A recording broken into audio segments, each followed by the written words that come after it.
நண்பர்களே, இந்த வீடியோ அதை பற்றினா மூடு விழா காணும் சிறு மளிகை கடைகள் அப்படின்னு சொல்லிட்டு இன்றைக்கி புதிய தலைமுறை டிவியில் வந்து ஒரு டைட்டில் போட்டு அதில் வீடியோ போஸ்ட் பண்ணியிருக்காங்க. ஸோ அந்த டைட்டிலை மட்டும் எடுத்து நான் என்னுடைய ஒப்பீனியன் சொல்கிறேன். இது வந்து ஸ்மால் ஸ்கேல் இண்டஸ்ட்ரீஸ் இந்தியா ஃபுல்லாக வந்து பார்த்திங்கன்னா நாட் ஓன்லி மளிகை கடை, நாட் ஓன்லி கிராசரி, பட் எல்லா ஸ்மால் ஸ்கேல் இண்டஸ்ட்ரியுமே வந்து மூடு விழா மாதிரி தான் போயிட்டுருக்கு. இப்போ ரஃபாக வந்து 20% கம்மியாக இருக்குது இந்த வருஷத்துலன்னு சொல்கிறாங்க. That's very very very bad sign for the Indian economy. ரொம்ப ரொம்ப ரொம்ப ரொம்ப ரொம்ப மோசமான சூழ்நிலை. ஏன்னா மளிகை கடைங்கிறது தான் ஒரு ஏரியாவில் வந்து 100 வீடு இருந்துச்சுன்னா கண்டிப்பாக ஒரு மளிகை கடை வேணுங்கிறது தான். இப்போ சென்னையிலேயே இந்த நிலமைனா, சென்னைங்கிறது மெட்ரோபாலிட்டன் சிட்டி, கிட்டத்தட்ட 1 கோடி மக்களுக்கு மேலே வாழ்கிற இடத்துலையே இந்த ப்ராப்ளம்னா, அப்போ நீங்கள் think about other smaller towns, other smaller villages, இது எவ்வளோ பாதிப்பு ஏற்படுத்தும்னு. இவங்க சென்னையில் வந்து மளிகை கடை கம்மியாக இருக்குது சொல்கிறாங்க, ஆன்லைன் சேல், பிகர் ஷாப்ஸ் வந்து உள்ளே வர்றாங்க அப்படிங்கிறக்காக. இதில் இருக்கிற நம்ம எக்கனாமிக் பாலிசி மேக்கிங் என்ன யோசிக்கணும்னா, மளிகை கடை பிஸ்னஸில் எதுக்கு வந்து பிகர் ஷாப் வரணும், பிகர் கம்பெனிஸ் வரணும்?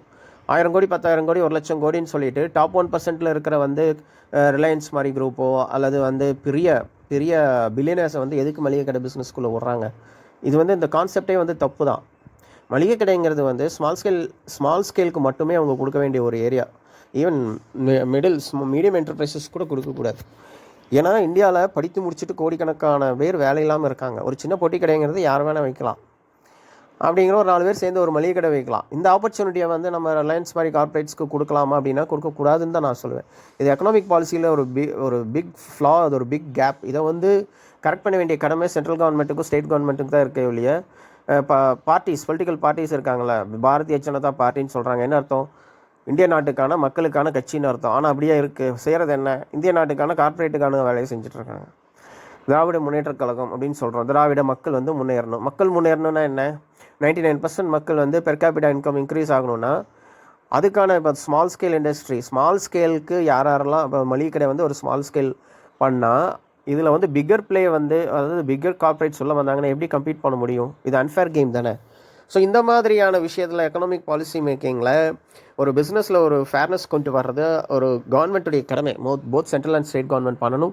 ஆக்டிவ் பாலிடிக்ஸில் இருக்கிற பார்ட்டிஸும் பண்ணணும். இதை தவறனால தான் இப்போ 20% மளிகை கடை வந்து மூடுவிழா அப்படிங்கிறது it's a very very very bad sign for the Indian economy as a whole. இது வந்து பெர் கேபிட்டா இன்கம் வந்து இந்தியாவில் இருக்கிற பெர் கேபிட்டா இன்கம் வளர்ச்சிக்கு எதிரான ஒரு பெரிய ஒரு சைன்.